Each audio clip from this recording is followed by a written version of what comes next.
So I'm Mandy Kelly. I'm the instructional coach at Piermont, and I certified in literacy, early middle childhood. It's a really long title. A couple years ago. So I've been using my experience with that, and then I also just spent a week at the Teachers College Coaching Institute in New York. Nice.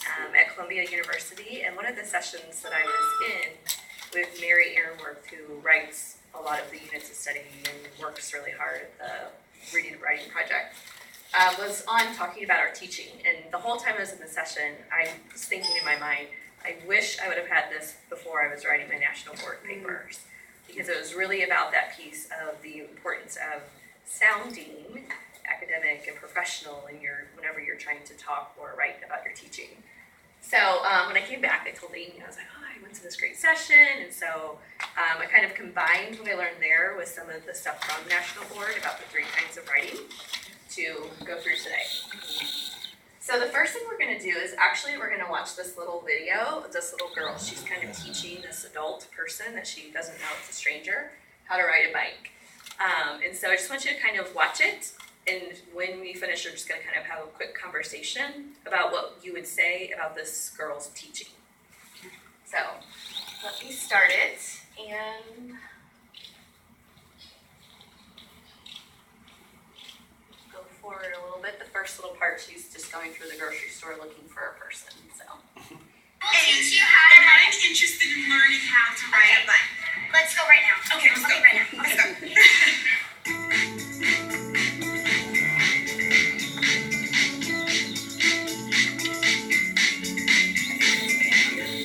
You can move. I'll just put in the We're video going to start by afterwards. getting our gear on. Okay. And to be safe and sorry. Yes. This is the front or the back? That's the back. Okay. Yeah. So I get on. And then you're going to come out like waddle like with your toes. Okay. Like waddling like a bike. And I won't let you go unless you want me to. Okay. Hold on to me. Okay. Okay. Oh, I have a hard turn. Keep pedaling. Keep pedaling. Keep pedaling. You can stop. You can stop. You did it. You did so well. You did it so Including all the screaming? yeah, better than my first time. I'll do what you told me, okay, Grace? I'll start out like this. I don't even care to go on like New Jersey. Just keep going. We're gonna ride. We're gonna ride today for sure.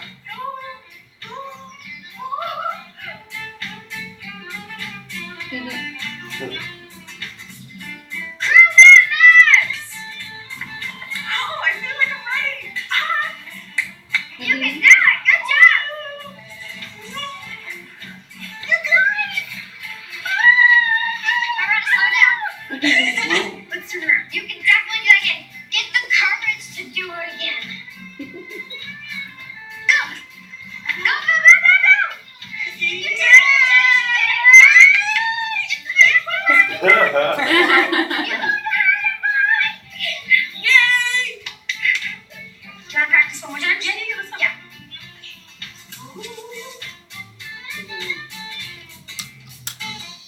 okay, so have a quick conversation. How would you describe her teaching? I would say, first of all, she was very enthusiastic, and there was like urgency, encouraging. She was prepared, like she had all the safety stuff ready and Detailed. detailed. And giving an imagery, you're gonna waddle. Get the courage to do it again, like having to keep doing it even though she kept failing. Like she kept being encouraging. She was very encouraging, wasn't she? Any other thoughts? I just kept thinking, she just kept kind of, I guess, the positive reinforcement. She kept saying, like, oh, that was so good, oh, you did so good, even though she was falling to the side. You know what I mean? On Like, the just, bike right away. Yeah. Okay, so in thinking about that, and kind of how we typically describe our teaching from the beginning, we just kind of basically say, okay, so first she got out all of the things that she needed, and then she got her on the bike right away, and then after that, she taught her, she boosted her and kind of walked along with her, showed her how to waddle. So basically what we usually do whenever we're describing our teaching is we actually just kind of give like a list of activities. And the way that you have to write for national boards is very different. So as you know from your level 4 scoring guides, the difference between a level 3 and a level 4 performance is that they're looking for these 3 things: clear, consistent, and convincing evidence of your teaching. And so we have to kind of think about what do those 3 words mean, because those are the 3 pieces that they're looking for. If you look at a 3, I think it just says clear. But that level 4 performance, which is what we're all shooting for, is that it's also consistent and convincing. And so to make it clear and convincing, we want to be able to talk about our writing and our teaching in these 3 ways. So they talk in national boards about the 3 types of writing. Can you just give me a quick fist of 5 if you've heard of these at all? 2, 0, I haven't ever heard of it. 5, I'm pretty familiar. Okay, good. All right, so these are the 3 types of writing that they talk about in national boards. When you read through your portfolio instructions, which are like 400 pages, so I know you've read this in depth, they talk about descriptive, analytical, and reflective types of writing. And when you're thinking about descriptive types of writing, basically they want that type of writing to paint a picture. That's that. They want to be able to imagine in their minds when they're reading it what was happening in the classroom. And so that goes with the what happened. And that's what we spend typically. We're really good at descriptive types of writing. We're pretty good at painting a picture of what's happening. We're really good at telling what we did. But they also want us to focus, and even more so, on the analytical and reflective pieces of writing. So the analytical, you're kind of getting to these 2 pieces, the why and the how. So you're really focusing in and thinking about, how did I get my students to do that? How did that girl get that adult to be able to ride the bike on her own? I heard you already say that you started to notice she was using some positive reinforcement and encouragement. So what you're doing when you're just looking at that piece, and you're analyzing how it goes. Every time I see this picture, it reminds me of my son. He's super analytical, and he's always trying to figure out how things work. There was this one time we were at the water park, and my other son just like zooming down all the slides, and my son Sage was standing under it. He's the analytical one, like looking at it, like trying to figure out how it was put together. So that's what we kind of want to think about when we're thinking analytically. We want to think about, how did I make that happen in my teaching? And then the reflective piece is another piece of type of writing that they ask us to do in national boards, and that's where we Mandy, look can at you it. give just like an example sentence of what that would sound like, the analytical would sound like? Yes, so that would be like answering questions like, how did I do that? So if we think back to our girl that was on the bike, you might say what she did. She got all of the equipment ready. So how she did that goes into the deeper thinking of, why did she get the equipment ready? She knew that she needed safety gear because that's important for them to ride. We also showed that she, in the how piece of it, how she actually got her to go on the bike riding through the positive reinforcement encouragement. And the bigger thing that we don't see, that's the invisible part that we want to bring out, is the scaffolding that she did while she was teaching her how to ride the bike. We're actually going to practice these 3 with the same statements. So reflective generally happens after the teaching. That's where you think, how did this go? What can I change in the future? How does this change? What are the implications for future writing? So painting a picture, analyzing the why and the how. And I put this arrow here because the why and the how are in both analytical and reflective. So I don't know if you guys have read Simon Sinek's Start With Why, but it's a really great book on leadership, and it's geared more towards the business world, wouldn't you say? But a lot of the principles that come out of it have to do with education. And he actually talks about the golden circle in his work in the book. And then there's a video here else, and I'll share this with you. We're not going to watch it just because we don't have time. But he talks about this golden circle here, and he talks about how companies that are leaders in the world and can sell lots and lots of things, like Apple, for example, they start here in the middle with the why. They understand their company's bigger purpose, and then they go down to, this is how we do it, and then this is what we do. So lots of us, we can kind of think about this the same with our teaching. Like if we understand the purpose of whatever we did for that lesson or that video or that formative assessment that you're going to be doing in component 4, then you can talk about how you did it and then what you actually did. But understanding the why is where you should start, according to Simon Sinek. Did I explain that pretty good? That idea Can that you knew you Yeah. wanted an Questions? iPhone or an iPod before you'd ever seen an iPod. Right. But you knew it because it was going to be intuitive and it was that passionate piece. Purpose. I guess so if I'm thinking about like my child development classes, because that's what I'm doing for this. So the why is I want them to be successful in the future when working with children, to be able to enhance the lives of children from all developmental perspectives. That's the why, no matter what. Yeah. So then how I get there is the process. process of getting there. Okay. Yes. All right. I make that connection. And you can also think a lot of times in national boards, the prompts that they ask about what are your long-term and short-term goals, those goals are a lot of the why. Yeah, Why okay. I'm doing this. Okay, So that's what I anytime you can tie those back in is helpful too. Okay. So let's just kind of remember that it's not a list. We're not just saying I did this, then this, then this, because that's just naming the activities. It's not actually even describing in the way that they want. And then also thinking about this, I like to think of this. I don't know where I saw this, but somewhere in my national board, whenever I was going through the process, they showed us a pyramid where your descriptive writing is the least amount of type of writing that you're going to be doing in national boards. Which is why it's so hard, because it's very different than what we typically write. And so your analytical and reflective, that should be the majority of your writing. They do give you page numbers, which is helpful, because they can kind of say, like, this is what, about how many pages each little piece should be. But even within that piece, try to keep this pyramid in mind, that we're starting with the descriptive, be very clear, painting that picture, but then we quickly move into analytical or reflective. Why and how did I make this happen? So the descriptive is like where we say, this is a class of Yep. honor students, blah, blah, blah, the Yep. makeup is this, and then. Yeah. So that's usually like I'm doing component 2, so it's like the beginning of it, and Yep. then the reflective, and that's all the. And you can, a lot of time along the way, you'll have a descriptive sentence. I did this. This is what happened. Okay. Followed by why I did it, how I did it. Got it, okay. So it doesn't mean that it's all lives in the beginning of your paper. It's going to be embedded throughout, but your descriptive piece will be smaller overall than the analytical.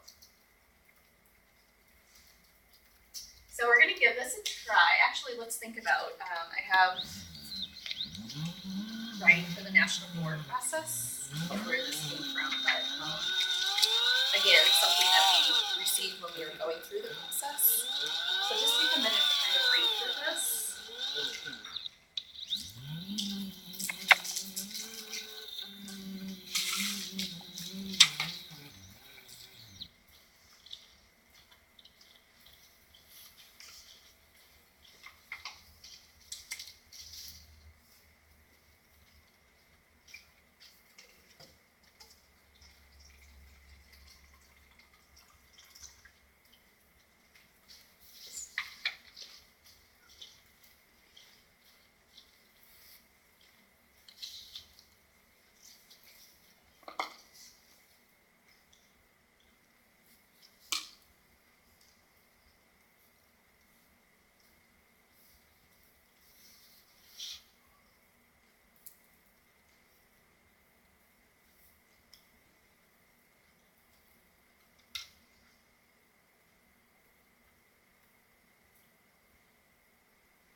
this is the hardest piece to explain.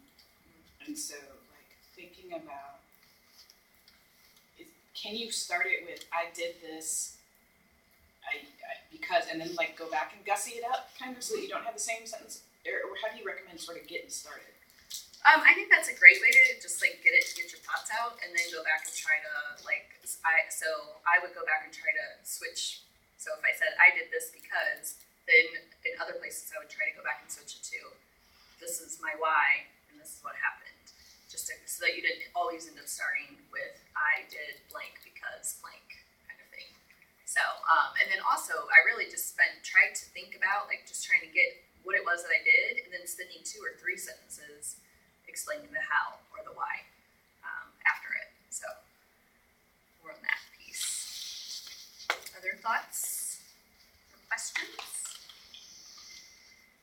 Any implications for your writing? I like the, under analytical reasons, motives, and interpretations grounded in concrete evidence. Yeah. To me, that sentence, I feel like if I just keep coming back to that, like writing, like, did I give either a reason, motive, or interpretation, and is it grounded in concrete evidence? I feel like that's a really big sentence for me to come Kind of back like to. deserves to be unpacked by itself, doesn't Yeah. it? Yeah.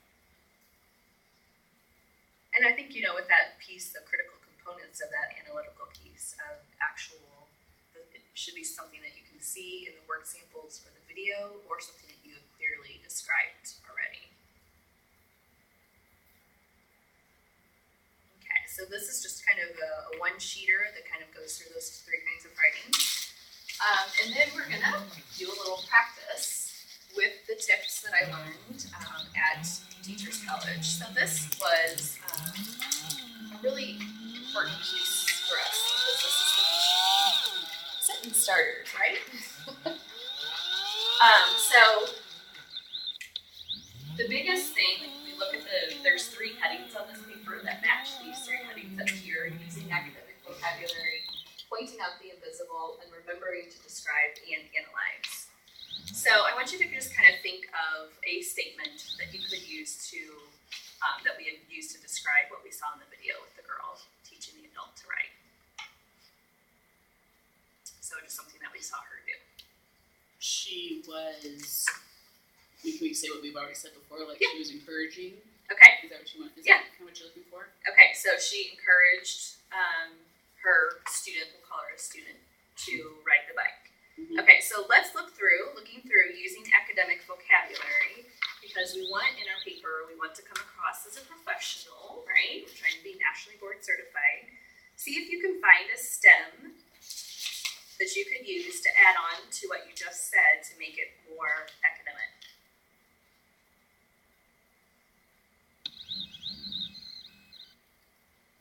The note that I was using, encouraging language. Okay, Which one are you on? Down towards the bottom. 4th one, you'll note that you're using encouraging language. Or is that, but that's about me, right? To say about the students. Well, either way. Or about today's work is informed by my need for encouragement when I'm talking. Yep. It feels silly when you're trying this out too, so. When students are practicing, I'm encouraging them. So like when students are reading, I could say when the student is practicing, I will be encouraging. Okay, so you could say something like, if you were using that practicing one, that while my student was practicing learning to ride a bike, I purposefully encouraged her along the way, kind of thinking. So even like my decisions about where students are seated, so something about my decisions about which safety gear to use were informed. So this is really helpful tips here to kind of get some of that academic vocabulary. Flip it over to the back. There's some more academic vocabulary up there at the top. So these are kind of like sentence stems, Yeah. so to speak. Yeah. Okay. Tips for you to use while you're writing. So even if we look at the one at the top there, I expect to see stages of approximation, or I'm not expecting my student to achieve mastery in bike riding today. That kind of thing. Okay. To build in more of those academic vocabulary. Oh, that's interesting. I've never thought about putting them not expecting Right. to see this, but I can Right. see how that matters. And if you think about it, like national awards, they're not looking for perfection. They're looking for that, can you say why and how and what happened? So we have to always remember that. They're not looking for perfection. So this is a great little sentence stem to use. There will be some expected challenges, including steering.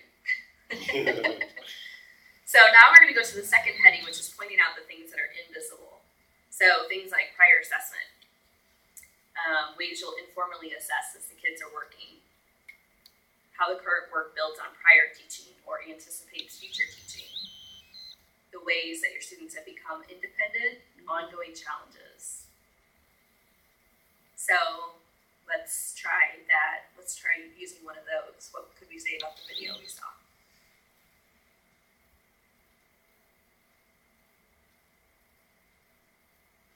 You can make it up, obviously, because Some of the ongoing challenges through this was determining that the next stage was steering. okay. I was thinking she has an ongoing challenge with steering, but you will notice she has become independent and balanced. Oh, there you go. Alright. Yes. He gets the gold star. I was even thinking that when she first put the adult on the bike, she kind of like let her go without really giving her too much. I mean, she was holding on to the back, but so that was like a little informal assessment as she went to go.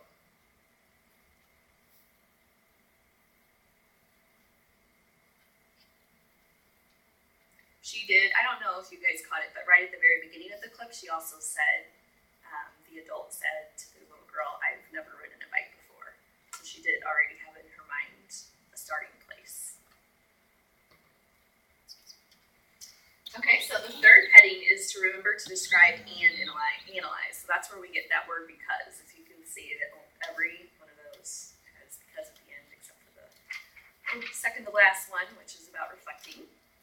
So let's think through. Strategy I'll be teaching is important because it makes sense to teach this now because I've chosen to work within one text. I've chosen to work across text. The groupings of kids you'll see are strategic. You may not be aware or see explicitly, so I want to point out this is important because. I like that one too. You might not be aware that I am, because I'm fair. Yeah, that's I'm true. very intentional. Because I feel like I'm they a teach only natural make it born Make it smart. teacher. You might not be aware of how smart I am, so let me let you know. Well, let me finish. Yes. So let's try that. Let's try using one of those with the video we saw.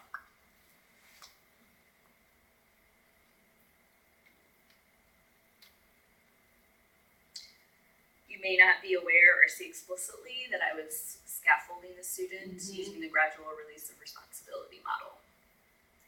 You know, This is be aware important that because- formative assessment. Right. This is important because Oh, that's I want to be able to move the student from working with teacher assistant to working independent.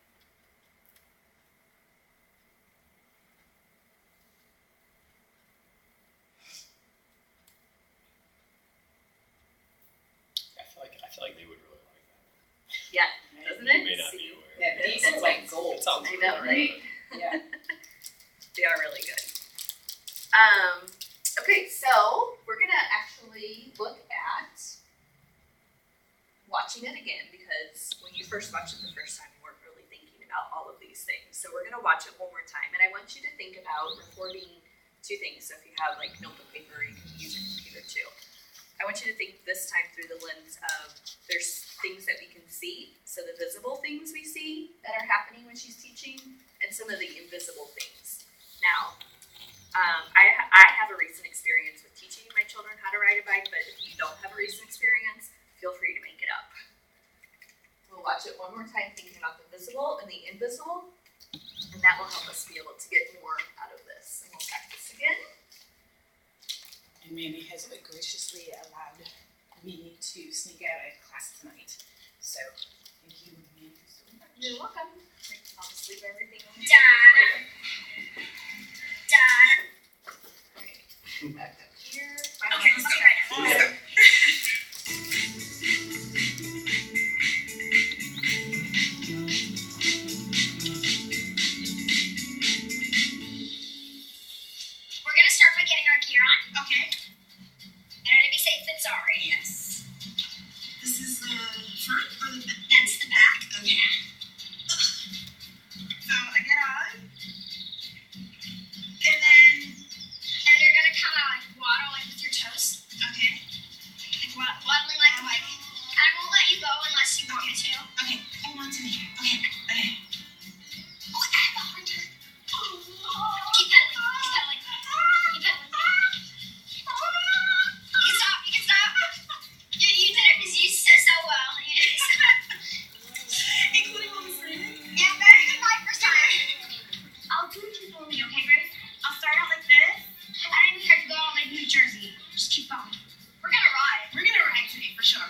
this one more time? Yeah, let's go. Yeah.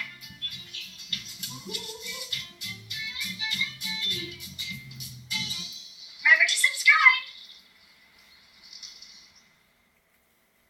Okay, so after watching that, if you have a little list, it's really easy for us to kind of record the visible things that have happened. Then the tricky part is to do the invisible. So one way that you can kind of do that is to kind of think about what happened first, like what did you see, and then why was she doing that? So, like what was the intention behind it? That's the invisible piece. So this is more about the what, and this is more of the why. So first she held on to the bike and then she let go. That was the purpose of scaffolding.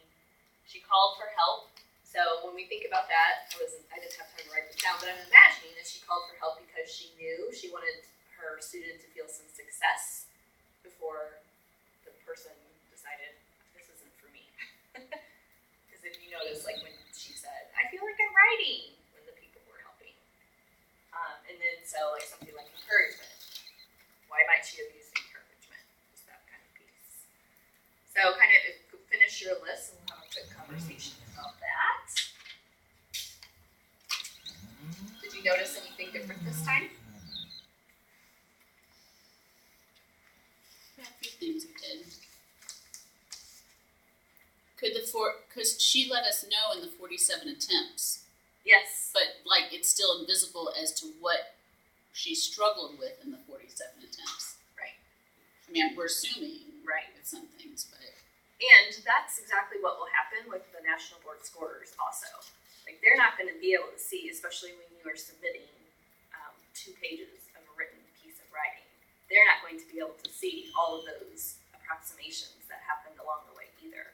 So that's why we have to be able to point those things out. So we could even at that, like you said, 47 attempts. It would be our job to explain what was, like you said, like what were the challenges that were happening, or how did we get from point A to point B. That's the challenge of National Board. It's that piece of it. So this is from, I think it's from if we do, it was the fall frenzy or the February frenzy. We do twice a year, and they kind of give you some tips here with your writing. I didn't have a clean copy, so my notes on there too. Sorry. But basically, this kind of tells you some key points to think about when you're describing. So again, to be succinct, paint the picture and stop. Decide which facts and details are significant and emphasize those. Concentrate on facts and details that show an impact on teaching and learning. You only have 12 pages, which sounds like a lot, but in reality, you need a lot more space than that to be able to do everything that they're asking you to do. So that's why you want to make sure that you're only picking things that really have an impact on teaching or learning. Resist the urge to tell everything, and as you can see right here. that's what I do. That's what we do. Right, exactly. It's true. Yeah, that's what we're trying to do. Yeah. Description should be the smallest portion of your writing, and then they tell you to follow the suggested page limits. Support description with details and examples, but not too many. So a key tip there that may or may not have made a difference when you get your scores. You don't really know what's the good strengths or not, but would be to say like, so this is what happened, and then use either a quote from a child or something like that as your example. And then underneath that describing section, there's one on analysis. There's some more great sentence stems for you to use. If you were to look at my paper, you would see those stems over and over, just in different words. I like these a lot. Yeah. I like these better than, I mean, I can figure this out, but this, I like. Yes. I think there are different things on the 2 tip pages, so it's good to have both of them. Yeah, I like them. More And then- variety. Yeah, exactly. And then over on the back, there's the reflection questions. Lots of those questions they actually give you in the prompt, so it's not so much about thinking about it that way, but the sentence starters down at the bottom are helpful for those.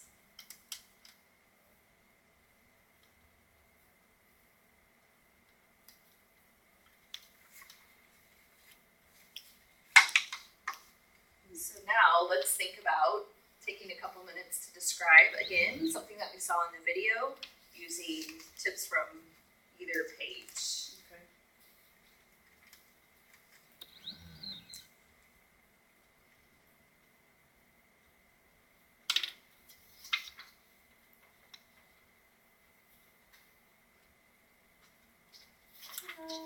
Hello. How's it going?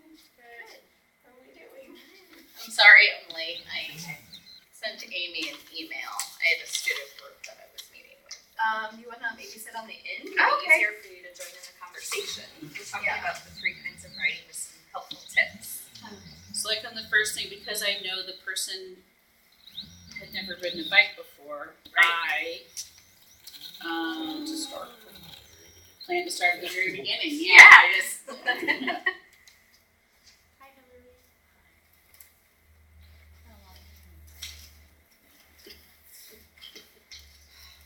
And even like I like this. The rationale behind my decision was Yeah.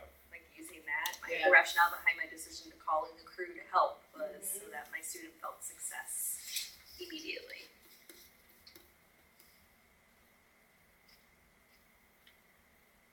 That's a good one.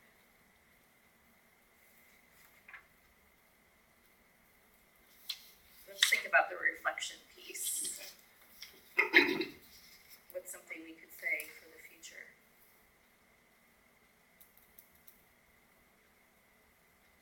If I were to do this again, I would start with a lesson simply on balance. You know, and like.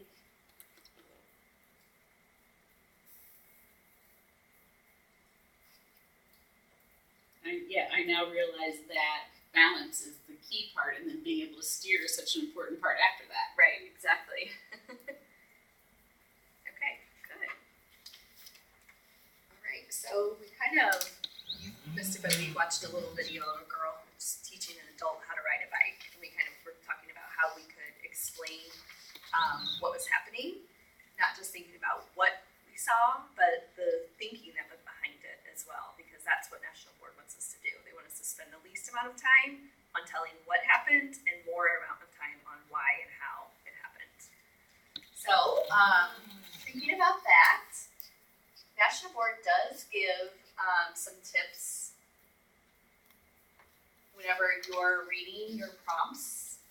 So it will say, like when you're reading the prompt, it will give you an idea on which kind of writing they want you to do. So some are pretty obvious because they'll use words like describe the instruction designed to meet your short and long-term goals. Whoops, wrong button. Analyze how areas of the student's weakness were strengthened. So they'll straight up say, this is where we want you to do some analytical writing. How well were the goals of this instructional sequence met? So again, they don't say what kind of writing they want you to do with how, but we know now that how fits into a analyze and reflect category. How did you establish a safe, fair, equitable, and challenging learning environment for all students? Lots of questions to answer within that one question. Yeah. But again, this I just took straight from one of the components, and it was one little section, so you can see how only one of those 4 prompts was about describing, and the rest of them were in the categories of analytical or reflective type of writing. So that's kind of eye-opening as well.